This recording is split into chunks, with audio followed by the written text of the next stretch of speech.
Kemudian ada pertanyaan ketiga. Ya. Sebentar, aku ngecek dulu, soalnya udah tenggelam nih.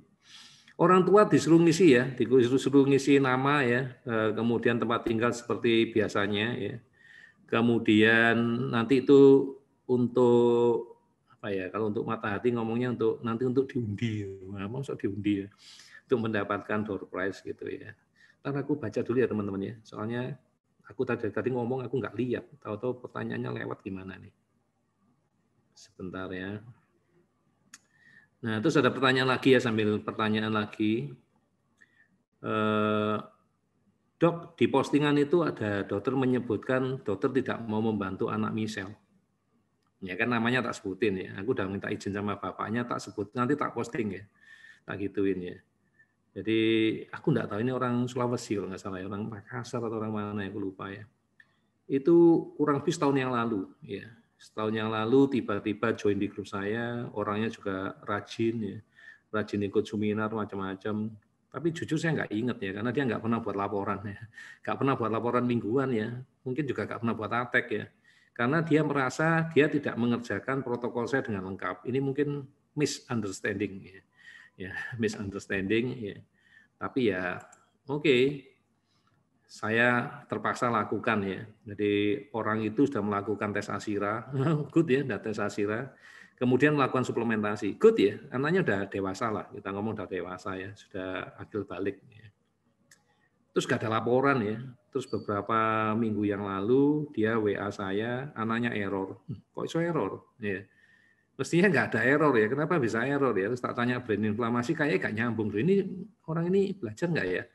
Kalau nggak belajar gimana saya mau bantu? Saya kan nggak bisa bantu ya. Saya mikir gitu. Kemudian saya tanya nggak bisa. Saya tanya dosis suplemen. Begitu dia ngomong dosis suplemen, saya kaget. Loh, itu suplemen minggu pertama itu. Terus pertanyaan berikutnya keluar, Bapak nggak pernah buat laporan? Enggak dokter, karena saya mikir saya nggak terapi Bikom, saya nggak lapor. Loh, masa gitu? Saya udah balik-balik ngomong di video, kalau dia juga nonton. Aku nggak tahu, mungkin dia gak nonton ya. Aku balik-balik ngomong di video. Kalau orang menjalankan protokol dokter ahli senjaya, dokter senjaya, ya, lengkap ataupun tidak lengkap, itu tetap harus membuat laporan mingguan. Kalau nggak buat laporan mingguan, kita nggak tahu apa yang mau kita bantu. Ya, itu jawabannya. Jadi setelah saya ngomong seperti itu, ya berarti orang ini nggak belajar. Ya. Nggak belajar, terus saya tolak. Kalau nggak belajar, anaknya pas error baru ingat saya, ini pasti orang nggak setia. Orang nggak setia nanti di tengah jalan pasti keluar. Kalau orang itu nanti keluar, terus orang itu ditanya temennya, kenapa anaknya nggak sukses dan nyoba terapi di dokter senjaya, belum sudah. Nah itu akan merusak reputasi saya. Kalau reputasi saya rusak, saya akhirnya nggak bisa membantu orang-orang yang lain, karena orang ngomong percuma ikut, karena sudah yang diterapi nggak sukses. Padahal yang ditanya adalah orang yang nggak menjalankan terapi dengan benar. Sehingga saya ngomong, saya tolak aja deh. Ya, sorry, saya tolak. Nggak bisa melewat saya, dia lewat terapi saya. Lewat terapi saya, minta izin. Ternyata ketangkep sama saya. Saya curiga, saya sebutkan iya, saya ngomong, saya tolak. Saya chat pribadi, saya tolak. Ya, saya nggak mau, karena apa? Karena you nggak teachable. You nggak bisa diajarin. You nanti ngerusak reputasi saya. Gara-gara kamu, ya kamu kan janji-janji, saya udah biasa dikibulin sama orang tua. Udah gratis dikibulin, ya dikibulin sama orang tua. Janji-janji, tapi kalian sering membohongi saya. Ya. Pas waktunya butuh aja kalian seperti itu ya. Tapi nanti giliran kalian sudah damai sejahtera, kalian melupakan ya. Janji mau terapi sekian lama, janji mau buat laporan. Kenyataannya, maaf ya dokter ya laporannya telat, maaf ya dokter, ya always like that lah. Nah, aku terus mikir, oke, kalau gitu aku lebih tegas saat ini, no. Karena aku enggak mau nanti yang lainnya mencontoh. Jadi harus ada yang dikorbankan, walaupun dengan berat hati. Tapi tak kasih kesempatan. Kalau kamu nonton video-video saya dan membuat ringkasan, kasih ke saya ringkasannya, saya bantu anakmu. Berarti kamu belajar. Dikirimin aku SMS, dokter, tolong dicek. Hampir semua seminar yang dokter adakan, saya ikut. Dilihat daftar kehadirannya dokter. Saya datang. Tahu jawaban saya apa, Bapak Ibu? Tidak semua orang yang sekolah berada di kelas itu naik kelas. Yang penting ngerti, yang ngerti belajar, bukan hadirnya. Oke? Nah, demikian juga dengan Bapak Ibu. Aku udah nyiapin materi, aku udah nyiapin segalanya. Ya, tadi aku cerita di bapaknya Muhammad Abrar tadi ya. Udah tak siapkan, kamu nyari aja gak ketemu. Kan kamu kembali nanya sama teman-teman yang lain. Kenapa kamu harus ngerecokin saya untuk hal-hal yang seperti itu? Nggak dijawab, katanya dokternya jahat. Yang nggak usaha itu siapa? Ya, materinya sudah ada. Dokter, saya nggak paham FB. Ya salahmu sendiri, wong aku pakainya FB, maksud aku suruh pakai yang lain. Nah, kalau kita yang butuh ya kita ngikuti yang punya. Bener nggak? Jangan memaksa orang lain gitu loh. Yang butuh siapa? Ya ikutilah. Ya, nanti ya maksud saya ya.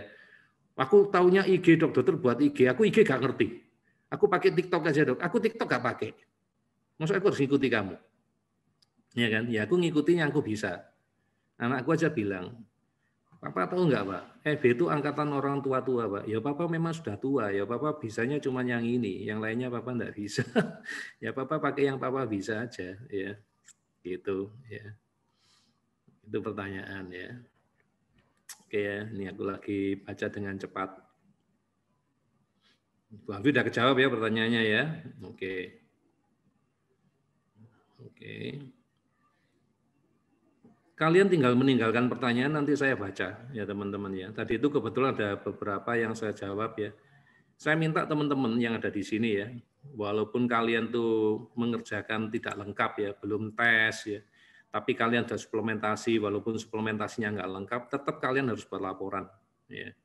Dan laporan tuh harus strukturnya benar, jangan buat laporan seenaknya sendiri, balik aku ngomong ya. Itu ketahuan kalau kalian nggak baca pengumuman di Facebook gitu loh. Ya ketahuan banget gitu loh.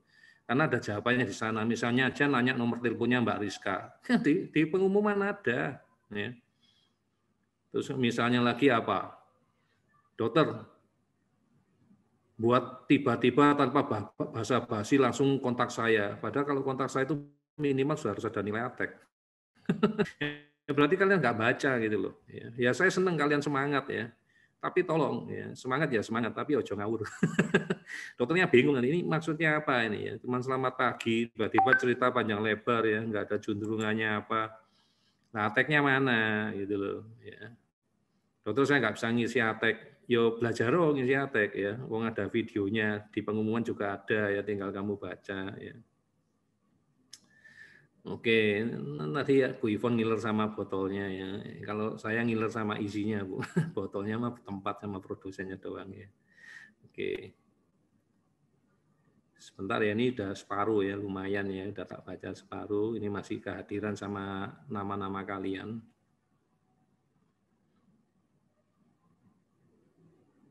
Oke. Ini ada lagi Mbak Dionysius Jetro ya. Ini dapat door prize tapi belum dihubungi ya. Tolong ya Mbak ya. Tadi Pak Hadi ya. Jadi ada 2 ya. Ini enggak tahu ini ya. Kita waktu penggantian ini lebih banyak masalah ya. Apalah ya. Ya terus terang kalau di FG ya, mereka tuh kaget gitu loh. Lihat orderan kita ya. Kita order 1.500 ya. Dengan 1.500 order itu kita ya beruntung loh ya. Kalikan 10.000. Nah, ya, kali 10.000 berarti kita dapat berapa? 15 juta loh. Ya. Dan dana 15 juta itu kan sudah kita sepakati ya di komunitas ya. Nanti akan kita pakai untuk membeli produk untuk membantu ya orang tua yang tidak bisa suplementasi. Ya. Dan kita sepakat ya kita akan beramal ya menolong saudara kita yang lain. Tapi kalau yang mampu ya janganlah ya, lebih baik tetap tangan di atas. Itu kita sudah dapat dananya, tapi ya belum ya, belum bisa dicairkan. Barangnya belum datang, berarti belum dibayar. Ya, Bapak Ibu juga mungkin ada yang belum transfer ya. Oke. Tapi yang nagih kenceng ya, kemarin kita ditelepon ditagih ya. Terus kita ngomong lu barangnya belum diterima kok sudah harus bayar ya. Nanti aja lah, dapat diskon tambahan dok 0,5%. Enggak lah, Nanti kalau ditipu gimana? Wong kita juga baru pertama kali ketemu dia. Ya. Oke. Ini belum ada pertanyaan ya teman-teman ya. Luar biasa. Nah, terus saya mau ngapain kalau kalian nggak ada pertanyaan? Cuman kangen ketemu dokter aja, Dok. Oh ya? 4 NC dok saya kasih 3 free gas. Nah ini Mama Winda ya, jadi 4 NC dikasihnya 3. Coba dikurangi ya, supaya kita tidak boros. Nah lagi-lagi gara-gara ini ya, tuduhan orang terhadap saya hilang ya. Bekerja sama dok, pakai ini, pakai itu. Nah ini Bunda Nuna. Dok Sinbio juga siapa tahu ada solusinya juga. Nah ini agak susah ya. Sinbio ini agak susah ya. Saya sudah coba cari yang teknologinya itu seperti punya dia ya.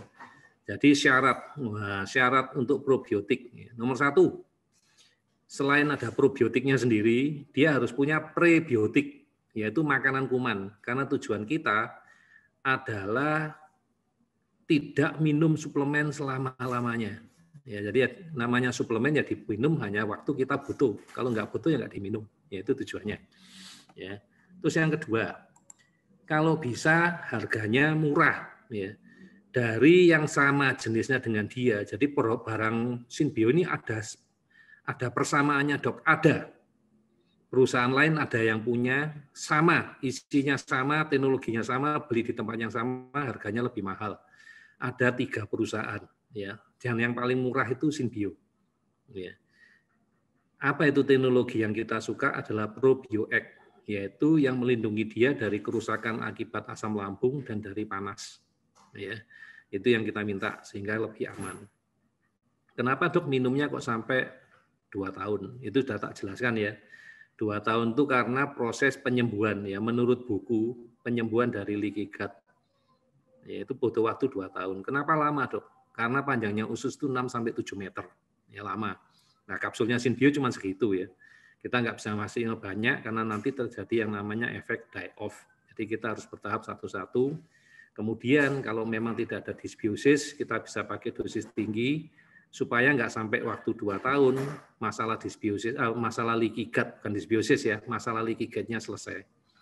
Jadi untuk Sinbio ini PR-nya ada 2, ya, jadi yang dia kerjakan itu 2. Nomor 1 membantu mengatasi dysbiosis, nomor 2 mengatasi leaky gut. Ya, jadi ini beda loh, yang satu membantu. Kenapa membantu? Karena di dysbiosis itu penyebabnya ada 4 golongan. Ya, jamur, bakteri, virus, sama parasit. Ya, jadi dia nggak bisa ngatasi yang lain, jadi dia cuma membantu. Ya, tapi kalau di leaky gut, ya memang kerjaannya dia. Ya. Jadi gitu ya, udah ngerti ya Bapak Ibu ya. Oke. Jadi solusinya belum ada, yang kita lakukan sekarang imprint. Ya. Imprintnya yang kita kuatkan. Kebetulan kita punya program ya di Bicom ya, yang bisa saya pindahkan ke Asira untuk imprint, yaitu untuk meningkatkan intestinal defense ya, pertahanan di ususnya kita tingkatkan bisa. Gitu. Sudah kejawab ya pertanyaannya ya. Oke. Saya coba lihat lagi apakah ada pertanyaan berikutnya. Oke.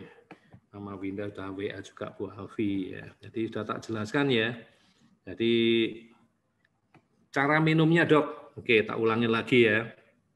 Ini terutama buat semua orang yang ada di sini ya, semua orang yang ada di sini ya, yang saya harap kalian kemungkinan besar ya 95% mengikuti protokol Dokter Senjaya. Saya harap kalian sudah nomor 1 ya melakukan order. Kok disuruh beli dok? Iya. Kalau kalian order, itu kita punya kesempatan untuk ngirimin kalian itu vitamin A. Kalau langsung dikirim vitamin A-nya itu nggak sumbut, ya harganya itu terlalu murah. Vitamin A-nya itu memang murah banget. Terus kita takut itu rusak, ya di jalan itu rusak. Sehingga kalau kalian order ya suplemen apapun lah. Kalau kemarin kan saya pikir si free gas ya, itu bisa kita selipkan di dalam dosnya free gas supaya tidak rusak. Ya. Nah, vitamin A ini sendiri fungsinya sebagai antioksidan. Ya, kita tahu tubuh kita sangat membutuhkan antioksidan karena masalah yang dihadapi adalah inflamasi. Ingat ya anak-anak, kita selalu ketemu yang namanya brain inflamasi, juga ada gut inflamasi. Jadi kita perlu antioksidan dosis tinggi. Ya. Nah, yang paling sulit didapatkan dari kita itu adalah vitamin A, karena vitamin A itu larut minyak, ya sulit ya. Biasanya orang tua ngambilnya itu yang ya udah dok minum jus wortel, minum jus pepaya sampai anaknya kuning ya, enggak lah ya. Kita udah dapat ini produk dari Kimia Farma, dipakai di puskesmas, ya ini sangat aman. Dibagikan waktu zaman saya di puskesmas itu untuk balita, ya balita ke bawah, ya bawah 5 tahun ya balita. Jadi produknya aman, dosisnya 200.000 IU, ya 200.000 IU. Itu jangka waktunya itu per 6 bulan. Jadi kalau hari ini dapat di puskesmas itu nanti kita dapat lagi itu 6 bulan kemudian. Ya itu mereka ya. Tetapi ternyata sekarang berubah Bapak Ibu, gara-gara COVID. Gara-gara COVID itu berubah. Ya, berubahnya bagaimana? Ternyata untuk terapi COVID ya 1 hari itu kita butuh vitamin A 100.000 IU 1 hari. Ya. Dan ada satu dokter, kalau nanti Bapak Ibu baca ya, Dokter Widya Muni yang di Telegram saya Fight COVID, untuk terapi COVID yang PCR-nya positif jadi negatif dalam waktu 3 hari, itu salah satunya butuh vitamin D3 50.000 IU sehari. Ya. Vitamin A-nya 100.000 IU.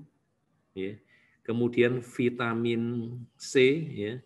Terus vitamin C-nya itu setiap jam 1 gram. Ya mendem ya, selama orangnya masih melek suruh minum ya, itu mendem banget ya. Kalau di kita enggak lah, kita pakai aksa ya.